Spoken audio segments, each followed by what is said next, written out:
Magandang umaga. Good morning. Good morning. May guest tayo today. But before that, wanted to state 3 main problems. Diretso na agad tayo. Number 1, sobrang advanced na ng mundo. AI, tech, nandyan yung mga crypto, nandyan yung mga blockchain, parang every 3 years, every 2 years, biglang may sudden change na lang. No? Hindi nakakasabay on how it's being taught or ano yung tinuturo sa classes natin, especially in college. No? So that's the first problem. Number 2, nag-aral ka nga, college ka, at tapos ako ng even a tech career. Pagdating mo sa workplace, hindi pa rin po ako qualified. Bakit ganun? Hindi pa rin ako qualified. Nag-aral na po ako, may tech degree ako, but hindi pa rin ako qualified. There's a clear mismatch of what's being taught in colleges, in schools, versus what the workplace needs. That's the number 2. Third, employment blockers. What do I mean by that? Mag-graduate ako, pero bakit hindi pa rin ako matanggap sa trabaho? Dahil ba dito sa school na napag-aralan ko? Dahil ba ganito yung iba kong credentials? As you can see from college pa lang, from education, up pagdating sa real world, dami ng problema.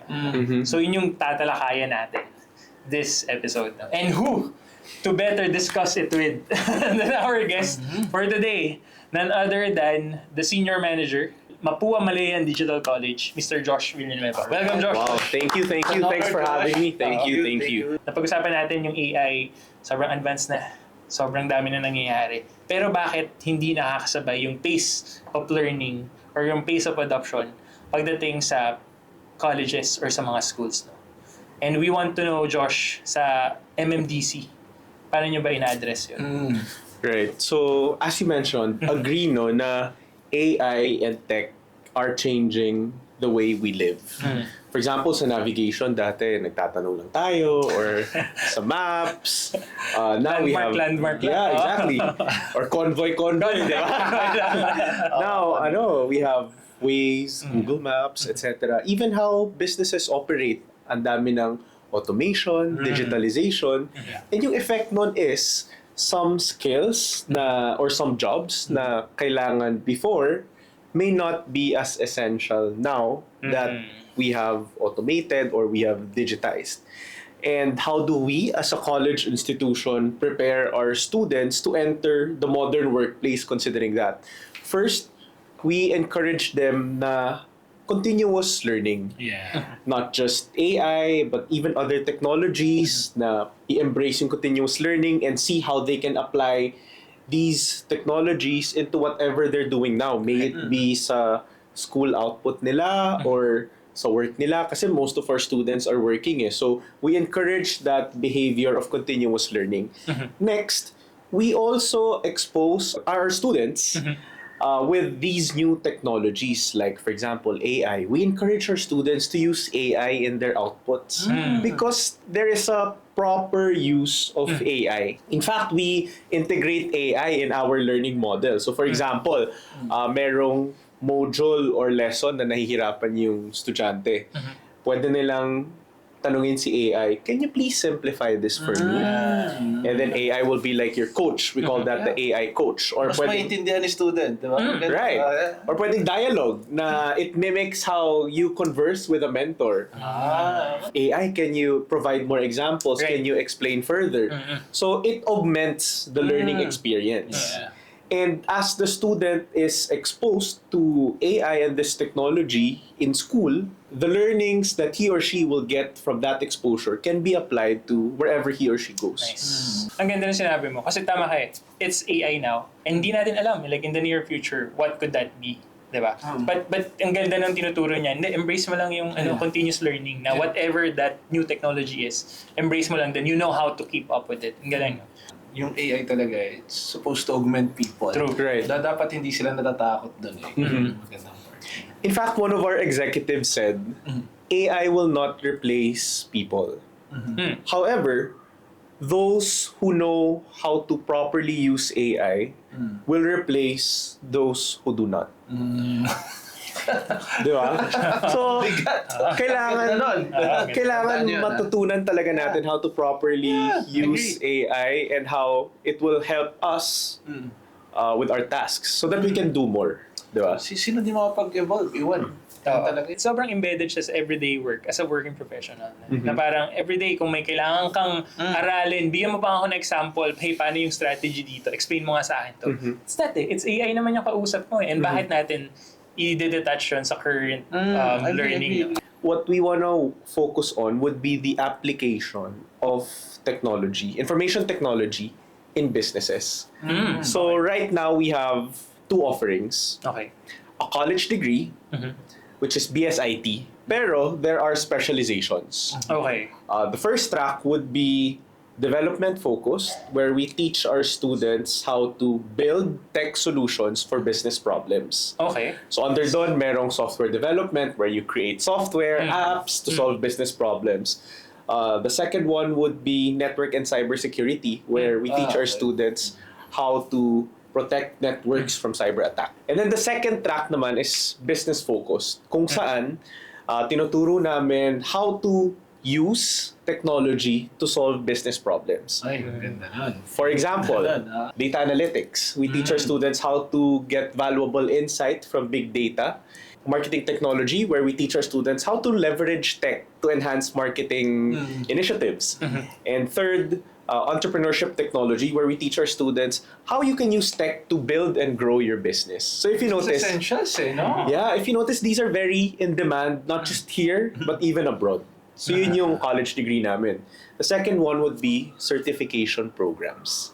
Now ito, para to sa mga estudyante na maybe hindi pa kaya ng budget for a full college degree Got it. or ng time.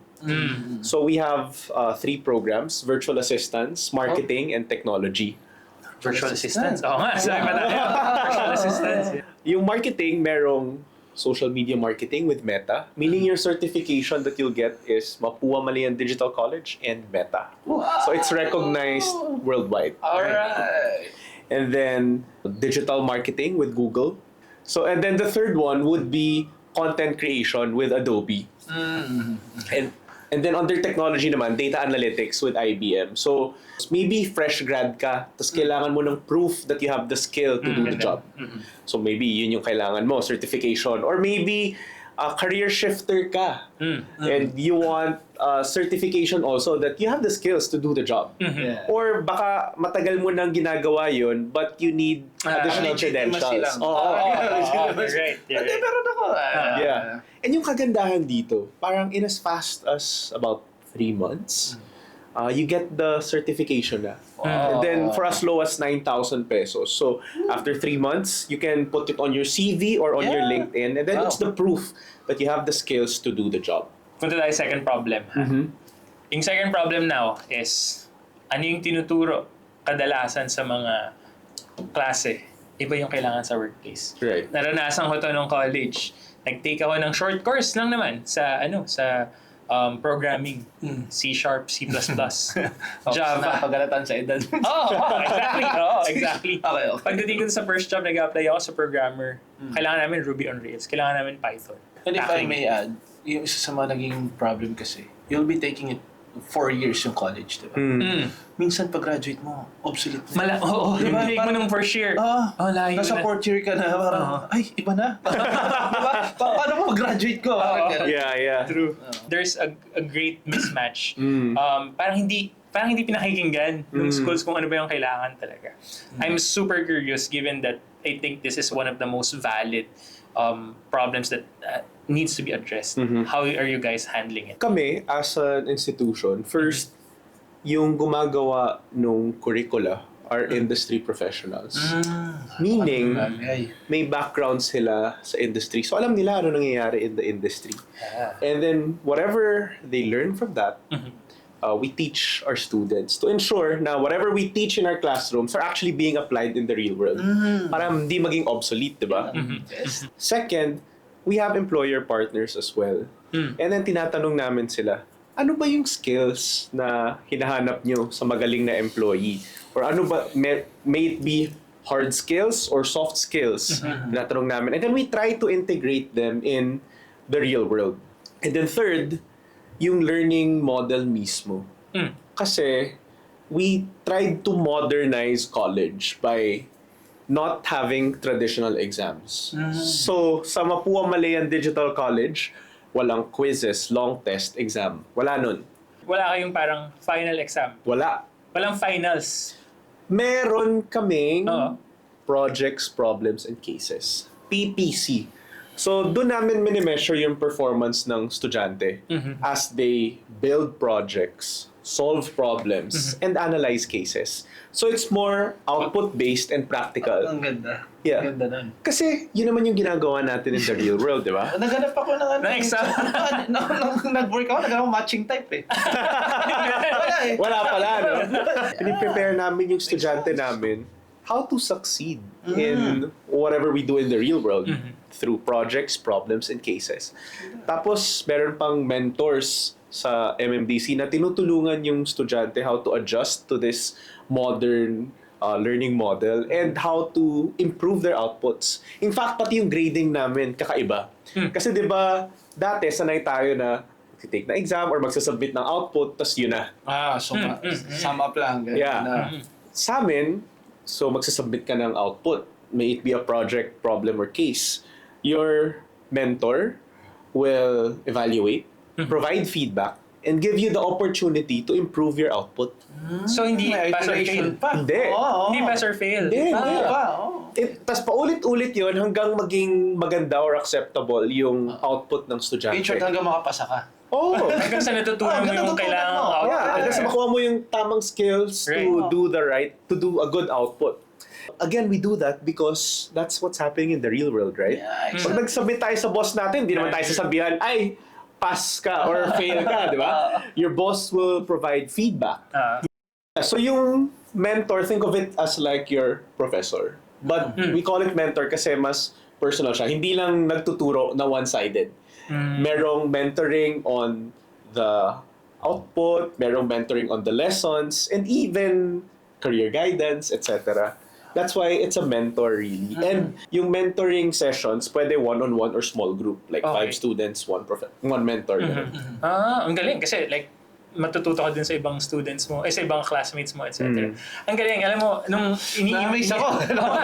iniisip ko yung nung time nung college na may ginawa kaming ganun. Once lang ata namin nagawa yun, parang math teacher ko, na talagang kakilala niya lang yung mga classmate ko, kaya pinagbigyan kami. Pero sa inyo, it's really that. It's part of the curriculum. It's part of the design. Ang ganda. Ang Correct. ganda. Nakakamiss mag-aral. Oo, pagka ganun, parang pwede naman pala. Oo, Alam mo pwede yung naman ganun, pala. pwede naman pala. Exactly. Even sa experience ko ng college, retake ka ng exam. Pag kabisado mo na yung sagot, tapos na yung, alam mo yun, tapos na yung boxing doon, alam mo na yung sagot eh. Pero after nun, hindi mo naman siya maaalala or ma-apply eh. Ako ngayon, dahil it's more iterative, alam niya kung anong dapat kong improve. Oo. And dahil yung tinuturo, based naman sa ano yung kailangan sa real world, walang tapon, walang sayang. Yeah. So, at saka parang mas may motivation ka to learn kasi what we do is, bibigyan ka ng project, bahala ka how to solve it. Of course, you can consult mentors, etc. So parang mas may motivation ka to learn kasi may gusto kang ma-solve na problem or project. Kaya mas nagsistick yung learning sa'yo. Ang ganda, Josh. Ang ganda nung mga sinabi mo. But the third problem remains, Josh, sadly. Employment blockers pa rin. Yeah. Bakit pag nakagraduate ako, I'm so happy, pwede na ako makatulong sa pamilya ko, makakakuha ako agad ng trabaho. Months would pass by, tapos parang, bakit ganun? The reality is, especially sa fresh graduates, yung unang tinitingnan ng employer pag nag-submit ka ng CV, saan ka ba graduate? Yeah. If makagraduate ka sa kilalang university, mas mataas ang chances mo to get the job. So with us, pagka-graduate ng estudyante, he or she will get a Mapua Malayan degree, diploma, for our college degree. And then for our certification programs naman, he or she will get a Mapua Malayan certificate with IBM or Meta or Google, which are recognized globally. So that ensures na mataas ang chance ng estudyante namin to get a good job. Second, we also have employer partners. What do you mean? Meaning, we partner with companies such as Microsoft, the Ayala Group, GCash, the biggest Kasi BPOs, Ayala nga pala. Concentrics. Oo nga, Ayala. Yeah. Oo. Oo nga pala. Yeah. So, we work with them. We ask them, ano ba yung skills na hinahanap nyo sa magaling na employee? And then we try to teach them in the classroom. So, knowing that, we can connect our students with these employers. Kasi alam ng employer na, magaling to. Or yung hinahanap namin, Tinuro nila. nasa kanila. Naturo na. We have internship and potential employment partnership agreements with these companies. And that is how we bridge, or that is how we contribute to the employment problems or issues in the country. Dahil sa program na ganun, lumalaki yung chance mo Oo. eh. Punta tayo dun sa mga frequently asked questions, Josh. Sure. This is, I'm sure yung mga ibang audience alam nila na, this is the first time. Sila eh. Nakikita namin si Josh before eh. Daming nagtanong sa amin. Daming comments dun sa video namin. And one of the first question is, legit verbatim to, parang, taga Davao po ako. Yung isa naman, I'm here in Dubai. Pwede ko parang, or parang sabi nila, I'm here in Dubai, I'm an OFW. Pwede ba sa akin to? Of course, kasi nga we're Mapua Malayan Digital College. So all classes are fully online. You don't need to go to a physical campus. In fact, may mga estudyante kami from Cagayan in the north all the way to Sarangani in the south. And Thank you ba Bulaga? yeah, so and meron pa kami abroad. Kasi nga as long as you have a as long as you have a Philippine passport, Okay. pwede kang mag-enroll sa Mapua Malayan Digital College. Pero like, paano yun? Like parang kung sabihin natin iba yung time zone nila. Paano sila attend ng classes? Okay, good question. Kasi yung college degree program namin, merong synchronous classes Okay. and merong asynchronous. So for the synchronous classes with mentors, meron yung morning, afternoon, and evening schedule. So ikaw na yung magsischedule depende sa schedule mo sa work or other responsibilities. And then, yung iba kasing estudyante, nagbabago yung work schedule in the middle of the term. So pwede rin magbago yung class schedule mo in the middle of the term. So halimbawa, I'm working and then I'm a student of yours. Nag-resign ako, lumipat ako sa ibang trabaho, night shift. Nagbago shift, nag-night shift. Ma-accommodate pa din. Yes, you can change the class schedule. So ganun siya ka-flexible. Tapos for the certification program naman, it's fully asynchronous. So at your own pace talaga. More on isipin mo, kahit grinding ka. Di ba? Talagang hustling ka kung ano man umaga, gabi, hapon. Pero papasok sa schedule mo na nakakapag-aral ka. Alam mo yun yung problem ng iba eh. May mga kilala ko na friends. In-stop yung college kasi gusto muna mag-provide ng mag-work para makaipon, balik ng college. Hindi na nakakabalik. Kasi tuloy-tuloy na yun. Hindi, ako sinasabi ko, minsan inano ko yung mga nagsasabi na, hindi, kumita na kasi ng pera, ayaw na. Hindi, ang hirap na bumalik. Yes. Kasi isipin mo, naiwanan ka, babalik ka yung shift mo, di ba? Eto, stable na yung work. Yun yung problem eh. Hindi naman kadalasan yung pera. Exactly. Hindi yun eh. Hindi yun na dahil, pag nakatikim ka na ng pera, hindi ka na babalik. Hindi kasi siya friendly sa mga ganong type of arrangement. Yun yung maganda. Tsaka ibang skill kasi yung traditional learning eh. Test taking is a skill. Essay making is a Yun sa skill, etc. But with us, the skills that you have while you're working can be applied in our school. Kasi whatever we do in our classrooms, yun din yung ginagawa mo in the real world. Eh. You're right. Yung roots eh. Most of their students guys, working professionals. Exactly. Diba? So yun talaga yung demographics niya.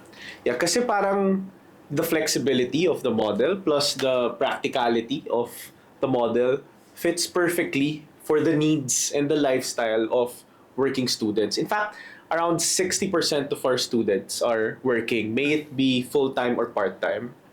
And then for the more modern learners na fresh out of senior high school din naman, meron din kaming mga estudyante na ganun yung profile. And they also enjoy it because that allows them to do mga side hustles or on the side. Kasi na-apply na nila yung natututunan nila sa classroom sa mga side hustles nila eh. alam ko may nabanggit ka kanina pero wanted to be specific kasi palaging tanong to. Ano yung diploma na makukuha nila? So, yung nakalagay sa diploma nila, pagka-graduate nila, pagkatapos nila ng program sa amin, well, the college degree program, they get a Mapua Malayan College's diploma. And it's CHED accredited. In fact, autonomous status kami sa CHED, meaning we can administer classes as we deem fit because CHED recognizes the capabilities of the school. Governing body. Oo nga. Yeah, legit siya. Legit siya, bro. Hindi, tsaka ngayon ko lang narinig yung autonomous status. So may iba-iba palang level of accreditation. Medyo familiar doon, pero yes, I Oo. agree. And yung madaming nanonood sa amin is, currently, ano na ako eh. Nag-aaral na ako eh. Kung mag-shift ba sila, may makikredit ba sila dun sa mga take up na nila? Yes, we do crediting also. So for example, may na-take ka na units in the past. You just have to fill up a form.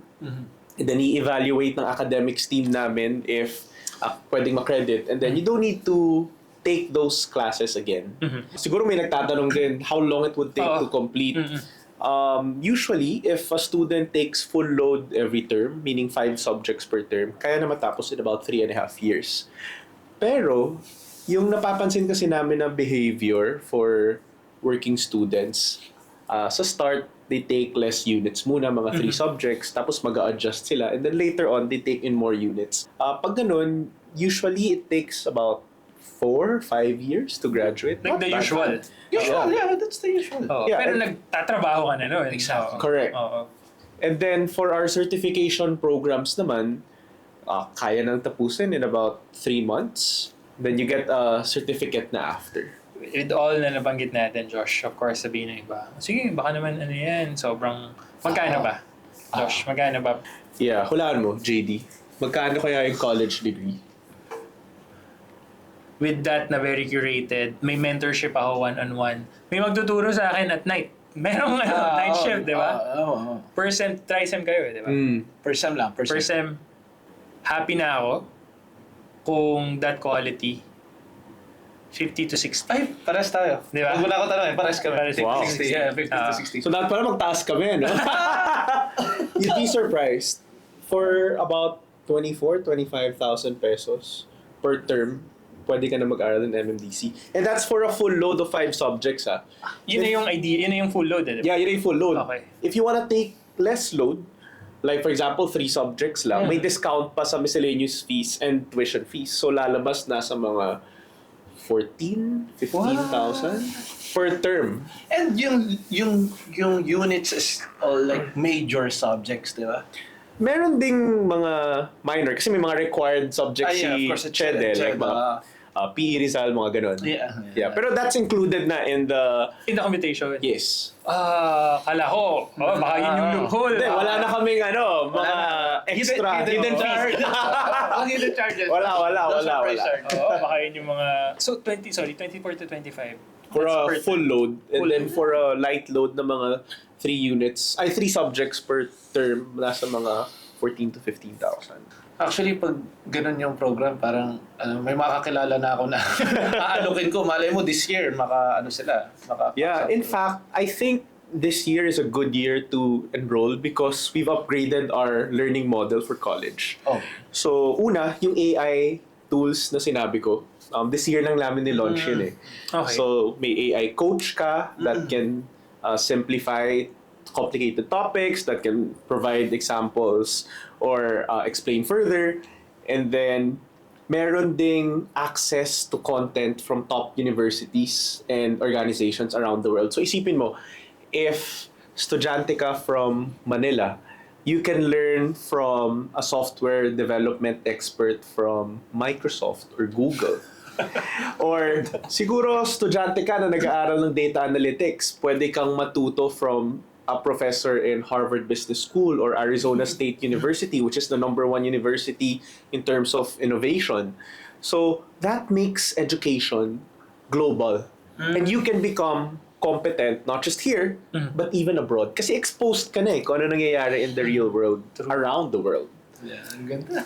Galing na. Oo. Sipin mo, sa amount na yun, may ganong access ka. Exactly. Or baka may extra charge yun. Wala rin. Yun yung Included mga- na yun. Included na yun. Okay. At least nyo. clear tayo. Clear Oo. na tayo. Yeah. Scholarships, Josh, meron ba kayong mga We actually do. For employees of our employer partners, merong continuing education scholarship. These are partial scholarships. Merong city scholarship. Yung iba full load full tuition binabayaran ng LGU. Merong provincial scholarship like with Negros Occidental.